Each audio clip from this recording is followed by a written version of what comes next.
বাংলাদেশের ইতিহাসে সাম্প্রতিক সময়ে সবচেয়ে বেশি উচ্চারিত শব্দগুলোর একটি হলো মব, আর একটি সংস্কার। 2024 সালের 5 অগস্টের রাজনীতির পালাবদলের পর অন্তর্বর্তী সরকারের সময়ে যেভাবে মব তৈরি হয়েছে, প্রতীকী স্থাপনা থেকে শুরু করে ব্যক্তিগত বাসভবন পর্যন্ত হামলার শিকার হয়েছে, তা নতুন করে ভাবতে বাধ্য করছে এই দেশের রাষ্ট্র ক্ষমতা আসলে কার হাতে, সরকারের নাকি রাস্তায় জড়ো হওয়া কয়েকশো মানুষ। সাবেক প্রধান নির্বাচন কমিশনার কে নুরুল হুদার উপর সাম্প্রতিক যে হামলা, তাকে ডিম মেরে গলায় জুতোর মালা পরানো এবং মারধরের ঘটনা বাংলাদেশের রাষ্ট্র ও সংবিধানের জন্য একটি ভয়ানক অশনি সংকেত। এই ঘটনা ঘটেছে পুলিশ উপস্থিতিতে রাজধানীর একটি অভিজাত এলাকায় একটি সাংবিধানিক পদে থাকা সাবেক একজন বীর মুক্তিযোদ্ধাকে লক্ষ্য করে।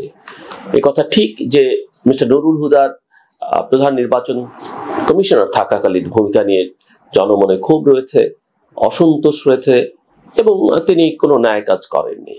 কিন্তু তারপরও একটা অন্যায়কে আরেকটা অন্যায় দিয়ে মোকাবেলা করা সমীচীন নয়।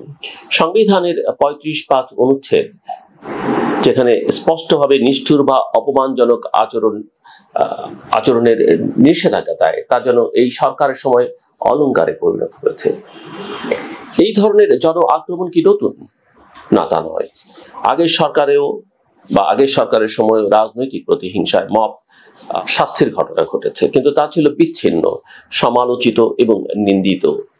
আজকের বাংলাদেশের বাস্তবতা হলো একের পর এক মব তৈরি হচ্ছে। কখনো কোনো কলেজ শিক্ষকের বদলি, কখনো নারীদের ফুটবল বন্ধ, কখনো প্রতীকী ভাস্কর্য অপসারণ, কখনো আবার আদালতের মধ্যে আসামির উপর হামলা। আর এসবের পেছনে জাস্টিফিকেশন তৈরি করছেন সরকারেরই কেউ কেউ, কখনো প্রেস সচিব, কখনো রাজনৈতিক মুখপাত্র, আবার কখনো জ্যেষ্ঠ উপদেষ্টারা। একে বলা হচ্ছে জনরোষ বা প্রেশার গ্রুপ। যেন মব শব্দটি উচ্চারণ করলেই রাষ্ট্র দুর্বল হয়ে পড়ে। এভাবে শব্দ পাল্টে দিয়ে কি বাস্তবতা পাল্টানো যায়? প্রশ্নটা কিন্তু এখানেই। যে সরকার সেনাবাহিনীকে মাঠে রেখেছে, যে সরকার নিজেই বলছে আইন শৃঙ্খলার প্রশ্নে জিরো টলারেন্স, সেই সরকারের শাসনামলে যদি দিনের পর দিন একের পর এক মব তৈরি হয়, কেউ গর্ব করে বলেন আমরাই তো চাপ দিয়ে কাজ আদায় করছি, তাহলে আইন, আদালত, রাষ্ট্রীয় প্রক্রিয়া সবই তো অর্থহীন হয়ে পড়ে নাকি? সাবেক সিসির উপর হামলার ঘটনা যদি ভিডিওতে না আসতো, মিডিয়ায় না আসতো, তাহলে কি একজনও গ্রেপ্তার হতো? যাকে গ্রেপ্তার দেখানো হয়েছে তিনিও জামিনে বেরিয়ে যাবেন এবং এ বিষয়টি নতুন ইস্যুর ভিড়ে হারিয়ে যাবে। এটাই বাংলাদেশের বাস্তবতা। আরেকটা বড় প্রশ্ন, সরকার কি আসলেই মব ঠেকাতে চায়, নাকি তারাও মবকে ভয় পায়, অথবা মবকে উস্কানি দেয়, অথবা মবের সাহায্যে কিছু সমস্যা শর্টকাটে সমাধান করে ফেলতে চায়? বিশেষজ্ঞদের মতে অনেক মব ঘটনাতেই সরকার চাইলেই প্রতিরোধ করতে পারত। সেনাবাহিনী মাঠে থাকা অবস্থায় রাষ্ট্রীয় প্রতীকী ভাস্কর্য ধ্বংস, শিক্ষকের বদলি, নারী খেলাধুলার উপর নিষেধাজ্ঞা, এসব রোধ করা কঠিন কিছু ছিল না। তাহলে কেন কিছুই করা হলো না?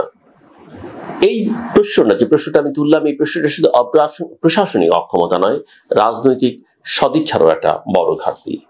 মবকে জনরোষ হিসেবে গ্রহণযোগ্যতা দেওয়ার মানে দাঁড়ায় আপনি বিচার ব্যবস্থার বাইরে একটা সন্ত্রাসী সংস্কৃতি তৈরি করছেন। আজ তা সাবেক সিইসি, কাল কোনো সাংবাদিক, তার পরদিন হয়তো কোন শিক্ষক বা বিচারপতিও এর শিকার হবেন। এমন সংস্কৃতি চালু থাকলে নির্বাচনের দিনও যে কোনো দল বা গ্রুপ নিজেদের মতো করে চাপ তৈরি করতে পারে। তখন নির্বাচন কমিশন, পুলিশ বা সেনাবাহিনী কিভাবে পরিস্থিতি সামাল দেবে? এই অবস্থায় অনেকেই বলছেন ডক্টর ইউনূস নিজেই হয়তো মব পরিস্থিতিকে ব্যবহার করছেন। পরিকল্পিতভাবে রাষ্ট্রযন্ত্রকে দুর্বল দেখিয়ে নির্বাচন বিলম্বিত করবার উপায় হিসেবে মবকে কাজে লাগানো হচ্ছে। সময় মতো নির্বাচন না হলে বলা যাবে পরিস্থিতি অনুকূল নয়। আবার শান্তিতে নোবেলজয়ী এক আন্তর্জাতিক ব্যক্তিত্বের আমলে যদি মব রাজত্ব চলে, তাহলে সেটা কেবল তার ভাবমূর্তি নয়, গোটা বাংলাদেশের জন্যই অত্যন্ত অত্যন্ত লজ্জাজনক। মোবাইল ফুটেজ, সংবাদ শিরোনাম, আলোচনার ঝড়, এসবের ভেতর দিয়ে যে বাস্তবতা স্পষ্ট হয় তা হলো মব এখন সরকারেরও নিয়ন্ত্রণের বাইরে চলে যাচ্ছে। অনেক সময় দেখা যাচ্ছে সরকারের কর্মকর্তারা মবকে সমর্থন জানাচ্ছেন, আবার কখনো হুঁশিয়ারি দিচ্ছেন। এই দ্বিচারিতা থেকে বের হতে না পারলে মব একদিন সরকারেরই পতনের কারণ হয়ে দাঁড়াবে।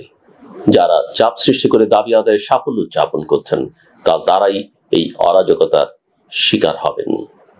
শেষ প্রশ্নটা থেকেই যায়, আমরা কি মবের শাসন চাই, নাকি একটি ন্যায় বিচার ভিত্তিক গণতন্ত্র? রাষ্ট্র কি থাকবে জনগণের পাশে, নাকি মবের পাশে? ডক্টর ইউনূস কি শুধু বিবৃতি দেবেন, নাকি দায়িত্ব নেবেন? যদি এই প্রশ্নগুলোর জবাব না পাওয়া যায়, তবে 2026 সালের নির্বাচন নয়, বাংলাদেশের গণতন্ত্রই বিপন্ন হয়ে পড়বে। যদিও অনেকেই মনে করেন নির্বাচন আসলে আরো আগে 2025 ডিসেম্বরে বা তারও অনেক আগেই হওয়া উচিত। কারণ না হলে বাংলাদেশের গণতন্ত্র যেমন বিপন্ন হবে, শান্তিতে নোবেলজয়ী শাসনকাল মবের আমল হিসেবেই ইতিহাসে ঠাঁই পাবে।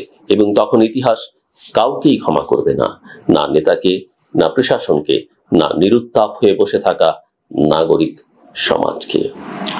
শেষ করবার আগে বলি, যেটা বাংলাদেশের ক্ষেত্রে আমরা অনেক সময় দেখি, বিভিন্ন অনুষ্ঠানে অনেক সময় দাওয়াত দেওয়া হয় আনুষ্ঠানিক বিভিন্ন কার্যক্রমের মধ্যে, যেখানে ড্রেস কোড মেনশন করা থাকে যে আপনি কি ধরনের ড্রেস পরে যাবেন।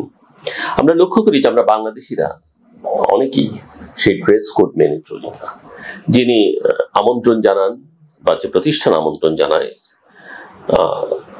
ড্রেস কোডে তারা যখন মেনশন করে, নিশ্চয়ই তাদের মাথার মধ্যে কিছু থাকে, কিছু কিছু ফর্মালিটিজের ইস্যু আছে, কিছু কিছু সৌন্দর্যের ব্যাপার আছে।